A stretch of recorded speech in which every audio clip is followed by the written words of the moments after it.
Hello drama Tamil வியூவர்ஸ்க்கு hi. நம்ம இன்னைக்கு இந்த ட்ராமாவோட 4th பார்ட்டில் என்ன நடக்குதுன்னு பார்க்கலாம். அதுக்கு முன்னாடி லாஸ்ட் பார்ட்டில் இந்த செங்கியூவால் நம்ம அம்மு மேலே ஈட்டியெல்லாம் விழுவுற மாதிரி ஆயிருக்கும். அப்போ சென் தான் அதை தடுத்து அவர் மேலே அவர் முதுகில் வாங்கிட்டு அம்முவை காப்பாற்றிருப்பார். அதனால் செங்கியூவுக்கு டவுட் பட்டு அவங்க அண்ணங்கிட்டே கேட்டுறான், நீ அந்த பொண்ணை விரும்புறியான்னு சொல்லி கேட்குறதுக்கு அவரும் சிரிச்சுக்கிட்டே ஆமான்னு சொல்லியிருப்பாரு. இந்த பார்ட் ஸ்டார்டிங்லே நம்ம அம்மா என்ன பண்ணுறாங்க, எப்பயும் போல் லேட் நைட்டில் டீ கொடுக்கறதுக்காக சென்னோட ரூமை தட்டிக்கிட்டு இருப்பாங்களா, அங்கேருந்து எந்த ஒரு ரிப்ளையும் வந்திருக்காது. அதனால் சரி நாமளே கதவு திறந்துட்டு உள்ளே போயிடலான்ட்டு உள்ளே போவாங்க. அங்கே போயிட்டு மாஸ்டர்னு கூப்பிட்டு பார்ப்பாங்க, எந்த ஒரு சத்தமுமே இருக்காது. அதனால் சரி நாம் வந்த வேலை என்னவோ அதை பார்க்கலாம் அப்படின்னு சொல்லிட்டு அங்கே அவங்க அப்பா அம்மா இறந்ததுக்கு உண்டான ஏதாவது ஆதாரம் கிடைக்குதானே உள்ளே தேட போயிடுவாங்க. அதே சமயம் இங்கே வெளியே செங்கியும் சென்னும் ரெண்டு பேரும் நின்று பேசிக்கிட்டு இருக்காங்க. அப்போ சென் சொல்கிறாரு, செங்கியூ நான் 2 பேரும் நினச்சி ரொம்ப கவலைப்படுறேன், அவங்கள காப்பாற்றணும்னு நினைக்கிறேன் அப்படின்னு சொல்ல, எனக்கு தெரியும்னா அதில் நானும் ஒருத்தன் தானே, ஆனால் நீ என்னை நினச்செல்லாம் கவலைப்படாத, நான் அந்த அளவுக்கு ஒர்த்து கிடையாது. அப்புறம் இன்னொருத்தங்க யாருன்னு டவுட்டோட கேட்பேனா, சென்னும் ஒன்றும் இல்லை யாரும் இல்லை அப்படின்னு சொல்லிட்டு நிற்க, அண்ணா நான் உன்னை ஃபஸ்ட் டைம் இப்படி பார்க்குறேன், நீ யாருக்காகவோ ரொம்பவே கவலைப்படுற, அம்மா உன்னை விட்டுட்டு போயிடுவான்னு நினச்சி நீ கவலைப்படுற தானே, நீ எதுக்கும் கவலைப்படாத, எல்லாமே நல்லதாகவே நடக்கும், உன்னுடைய கல்யாணத்துக்காக என்னை மறந்துடாத கூப்பிடு அப்படின்னு சொல்லிட்டு அங்கேருந்து போயிடுறான். சென்னும் சிரிச்சுக்கிட்டே வெக்கப்பட்டுட்டு நிற்கிறாரு. எங்கே அம்மா சென்னோட ரூமை அலசி தேடிக்கிட்டு இருக்காங்க, ஏதாவது ஆதாரம் கிடைச்சிடாதா அப்படின்னு சொல்லிட்டு எல்லா இடத்தையும் தேடிக்கிட்டு இருக்காங்க. சென் படுக்கிற பெட்டை கூட விடாமல் தேடிக்கிட்டு இருப்பாங்க. அங்கே சென்னும் வந்துடுறாரு. அந்த பெட்டுக்கிட்ட ஸ்க்ரீன் போட்டிருக்கிறதெல்லாம் யாருன்னே தெரியாமல் யார் அது அப்படின்னு சொல்லிட்டு போயிட்டு கழுத்தை பிடிச்சிடுறாரு. மாஸ்டர் நான் தாங்கிறாங்களா, அம்மு நீயா, நீ என்ன என் ரூமில் பண்ணிக்கிட்டு இருக்க, மாஸ்டர் நான் உங்களுக்கு டீயும் ஸ்நாக்ஸும் கொடுக்கறதுக்காக தான் இங்கே வந்தேன்னு சொல்ல, அவர் கழுத்தை பிடிச்சி நெரிச்சிருந்தார் இல்லையா, அதனால் அவங்க கழுத்து செவந்து போயிருக்கோம். அதனால் அவங்க கழுத்தை தொட்டு பார்த்துட்டு வலிக்குதான்னு கேட்குறாரு. இல்லைன்னு சொல்கிறாங்களா. அது சரி என் பெட்டில் நீ என்ன பண்ணிக்கிட்டு இருக்க அப்படின்னு கேட்டவுடனே அவங்க முழிக்க ஆரம்பிச்சிடுறாங்க. அதுக்கப்புறம் இல்லை மாஸ்டர் உங்கள் பெட்டில் ஏதாவது ரத்தம் பட்டிருக்கோம், அதை சேஞ்ச் பண்ணலாம் அப்படின்ட்டு தான் நான் அதை செக் பண்ணிக்கிட்டு இருக்கேன்னு சொல்கிறாங்க. அது சரி எனக்காக நீயே நான் கேட்காமலேயே ஸ்நாக்ஸ் எல்லாம் எடுத்துகிட்டு வந்தேன்னு பக்கத்தில் போவார். உடனே அடிப்பட்ட இடத்துல கை வச்சு தள்ளி விட்டுறாங்களா. ஆன்னு கத்துவோம். என்னாச்சு மாஸ்டர் தையல் பிரிஞ்சிருச்சா, நான் வேணா பார்க்கட்டுமான்னு கேட்க, உண்மையாலுமே நீ பார்க்க போறியான்னு கேட்குறாரு. ஆமாம் உங்கள் காயம் எப்படி இருக்குன்னு செக் பண்ணணும், நீங்கள் ட்ரெஸ்ஸை கழட்டுங்கன்னு சொல்ல, அப்படின்னா நீயே கழட்டி விடுன்ட்டு அவர் கையை நீட்டிட்டு நிற்பாரா. அவங்களும் எதுவும் சொல்லாத அமைதியாக நின்றுட்டு இருக்காங்க. அதனால் சரி இருக்கட்டும் நானே கழட்டுறேன்ட்டு அவரே கழட்டிக்கிட்டு இருப்பாரு. அப்போ அம்மா பார்த்துக்கிட்டு இருப்பாங்களா, என்ன பார்க்குறியா கிட்ட வந்து பாரு அப்படின்னு சொல்ல, இல்லை மாஸ்டர் நான் போயிட்டு உங்கள் அசிஸ்டண்ட்டை கூட்டிகிட்டு வரேன்ட்டு அவங்க போக பார்ப்பாங்க. உடனே அவர் கையை பிடிச்சி இழுத்துடுறாரு. அதனால 2 பேருமே அந்த பெட்டில் விழுந்துடுறாங்க ஒருத்தர் மேலே ஒருத்தர். காயத்தில் நல்லா வலியை எடுக்குது, ஆனால் தாங்கிக்கிட்டே இறுக்கி பிடிச்சிக்கிறாரு. அவங்களும் எழுந்திருக்க ட்ரை பண்ணுறாங்க, இறுக்கி பிடிச்சிக்கிட்டு கிஸ் பண்ணிடுறாரு. அவங்க பயந்து போய் அங்கேருந்து ஓடியே போயிடுறாங்க. அதுக்கப்புறம் என்ன, அம்மாவுக்கு நைட்டு ஃபுல்லாக தூக்கமே வரல, அதையும் நினச்சிக்கிட்டு இருக்காங்க. அடுத்த நாள் காலையில் எல்லாரும் கோயிலுக்கு போய்கிட்டு இருக்காங்க. அம்மா பின்னாடியே குதிரையில் வந்துக்கிட்டு இருப்பாங்களா. சென் திரும்பி பார்த்துக்கிட்டே போவார். அவங்களுக்கு நாம் தான் ஆம்பளை கெட்டப்பில் இருக்கிறோமே, இவன் எப்படி இப்படி பண்ணணும் அப்படின்னு சொல்லி யோசிச்சுக்கிட்டு இருக்காங்க. அப்புறம் எல்லோரும் கோயிலுக்கும் வந்துடுறாங்க. சென்னும் ஏதோ பேப்பரில் விஷ் எழுதிக்கிட்டு இருப்பாரு.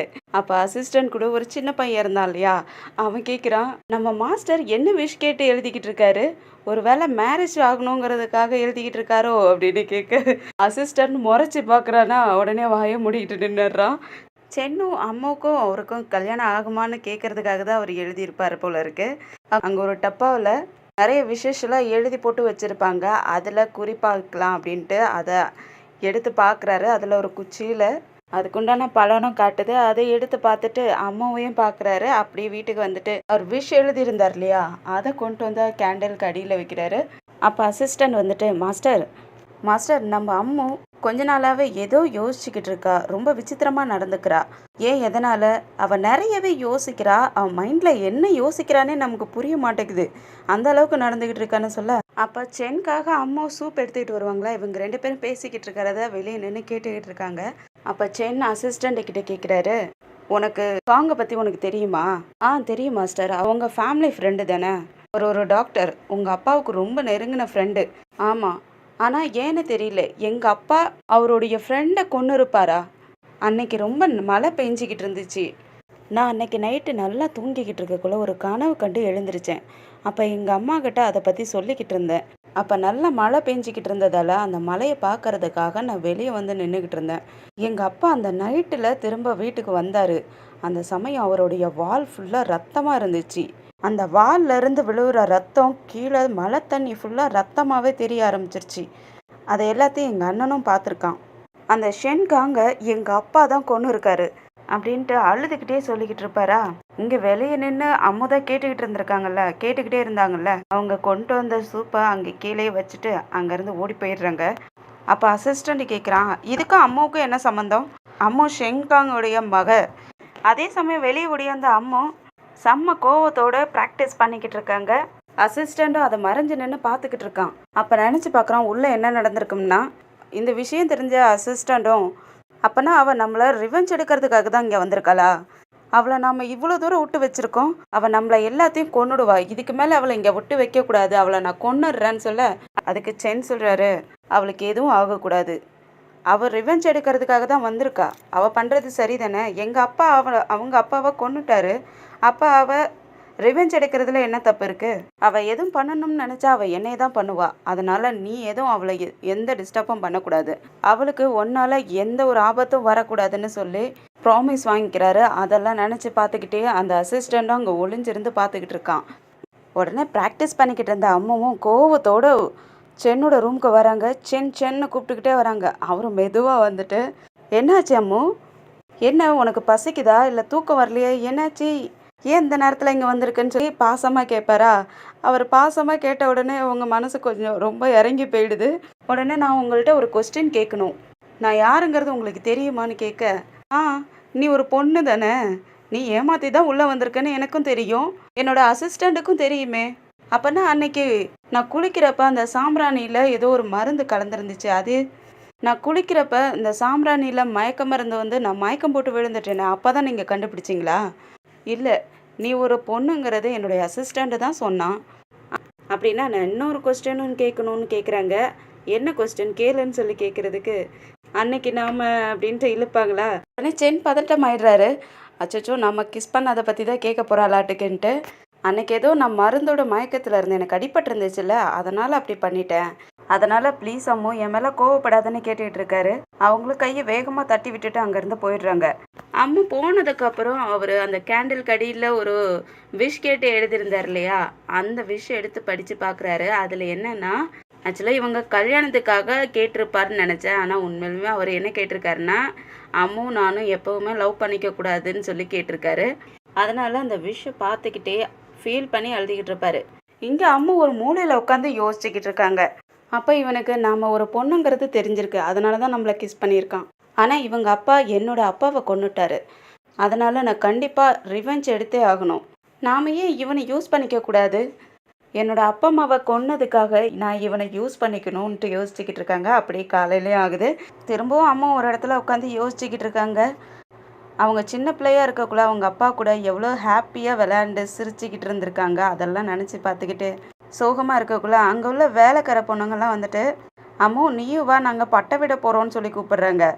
ஆனால் அம்மு இல்லை, எனக்கு விளையாட பிடிக்காதுன்னு சொல்லிடுறாங்க. அந்த சமயம் சென்னு அங்கே வந்து பார்த்துக்கிட்டு இருக்காரு. மேடு பொண்ணு வா, எதுக்கு விளையாட வேணாங்கிற, வா போகலான்னு சொல்லி கூப்பிட அம்மு எதுவும் சொல்லாமல் அங்கேருந்து போயிடுறாங்க. வெளியே போனவங்க ஒரு பேப்பர் தாமரையை பண்ணிக்கிட்டு இருக்காங்க. அப்போ அசிஸ்டண்ட் அங்கே வந்துட்டு, என்ன பண்ணிக்கிட்டு இருக்க, உனக்கு பேப்பர் தாமரையெல்லாம் செய்ய தெரியுமான்னு கேட்குறதுக்கு, இது எங்கள் அப்பா அம்மா எனக்கு சின்ன பிள்ளையிலே கற்றுக் கொடுத்தாங்க, அதை வச்சு தான் நான் செஞ்சுக்கிட்டு இருக்கேன். அப்புறம் நீ என்னைய பேரை சொல்லியே கூப்பிடலாம், இனிமேல் கேப்டன்லாம் கூப்பிட தேவையில்லைன்னு சொல்லவும் அவங்களும் சரிங்கிறாங்க. நீ பரவாயில்ல, உங்கள் அப்பா அம்மாவை நினச்சி பார்க்குறதுக்காகவாது உங்கள் அப்பா அம்மாவோடைய முகம் ஞாபகம் இருக்குது, ஆனால் எனக்கு அப்படி எதுவுமே ஞாபகம் இல்லை. நான் 5 வயசாக இருக்கக்குள்ளேயே எங்கள் அப்பா அம்மா இறந்து போயிட்டாங்க, அதுக்கப்புறம் நான் அனாதி ஆகிட்டேன். இருக்கலாம், எனக்கு அங்கிள்ஸ் யாராவது இருக்கலாம், ஆனால் யார் இருக்காங்கன்னு கூட எனக்கு தெரியாது. இப்போ இருக்கிற பேர் ஹூவான் இருக்கு இல்லையா, அந்த பேர் வந்து மாஸ்டர் சென் தான் எனக்கு வச்சார். என்னோட பேர் நயன்னு வச்சது கூட அவர் தான். கவலைப்படாதீங்க, உங்கள் அப்பா அம்மா ஹெவனில் இருந்து உங்களை பார்த்துக்கிட்டு தான் இருப்பாங்க, அவங்க எப்போவுமே உங்கள் கூடயே தான் இருப்பாங்க, நீங்கள் எதுக்கும் கவலைப்படாதீங்கன்னு அம்மா சொல்ல, உண்மையாவான்னு அசிஸ்டண்ட் கேட்குறான். ஆமாம், எந்த அப்பா அம்மாவாவது தன் பிள்ளையை வெறுப்பாங்களா? அவங்க ஹெவன்ல இருந்து உங்களை பார்த்துக்கிட்டு தான் இருப்பாங்க. உங்கள் லைஃப் நல்லா போகணும்னு நினைப்பாங்க. அதனால் நீங்கள் எதுக்கும் கவலைப்படாதீங்கன்னு சொல்கிறாங்க. ஆனால் எங்கள் அப்பா அம்மாவோட முகம் எப்படி இருக்குன்னு கூட எனக்கு தெரியாதே, அவங்கள பார்த்த ஞாபகம் கூட எனக்கு இல்லை அப்படின்னு அசிஸ்டன்ட் சொல்ல, நான் வேணால் உங்களுக்கு உங்கள் அப்பா அம்மாவுக்காக 2 லோட்டஸ் பண்ணி தரேன், நீங்கள் அதை வச்சு வேண்டிக்கிங்களேன்னு சொல்லி அவங்க லோட்டஸ் பண்ணிக்கிட்டு இருக்காங்க. ஒரு லோட்டஸை பண்ணி அசிஸ்டண்ட் கையில் கொடுக்க, அம்மு நீ இன்னொரு லோட்டஸ் பண்ணி தர முடியுமா சென்காகன்னு கேட்குறான். மாஸ்டர், சென்னுடைய அம்மாவும் இறந்துட்டாங்களே, அவங்களுக்கும் ஒன்று செஞ்சு கொடு. யார்? அந்த தோட்டத்தில் இருந்தாங்களே அவங்களுக்காகவா கேட்குறீங்க? ஆமாம், அவங்க என்னை சின்ன பிள்ளையிலேருந்தே பார்த்துக்கிட்டாங்க. அப்போ இதை வச்சு ஏதோ ஐடியா பண்ணலான்ட்டு அம்மு யோசிக்கிறாங்க. அதோடு தான் இந்த எபிசோடு முடியுது. சென் ஆல்ரெடி அம்முவை காதலிக்கிறது நம்ம பார்க்க நமக்கே தெரிய வந்துச்சு. அம்முவுக்கும் லைட்டாக அவர் மேலே ஃபீலிங் வந்திருக்கும் போல இருக்குது. அது இந்த எபிசோடில் நமக்கு தெரிஞ்சிச்சு. இதில் அம்மு அவங்க குடும்பத்துக்காக சென்னை தான் ரிவெஞ்ச் எடுக்கிறதுக்காக வந்திருக்காங்க. ரிவெஞ்ச் எடுக்க வந்த இடத்துல அவங்க மேலேயே லவ்வும் வந்துருச்சு. இனிமேல் அவங்க எப்படி ரிவெஞ்ச் எடுப்பாங்களா, இல்லை சென்னை காதலிச்சு கல்யாணம் பண்ணிக்க போகிறாங்களான்னு நம்ம அடுத்தடுத்த எபிசோடில் வெயிட் பண்ணி பார்க்கலாம். இந்த வீடியோ உங்களுக்கு பிடிச்சிருந்துச்சுன்னா லைக் பண்ணுங்கள், உங்கள் ஃப்ரெண்ட்ஸ் அண்ட் ஃபேமிலிக்கு ஷேர் பண்ணுங்கள். அப்படியே நம்ம சேனலுக்கு சப்ஸ்கிரைப் பண்ணி பெல் ஐக்கனை கிளிக் பண்ணி வச்சுக்கிங்க. நம்ம அடுத்த பார்ட்டில் சந்திக்கிற வரைக்கும் பாய் அண்ட் தேங்க்யூ.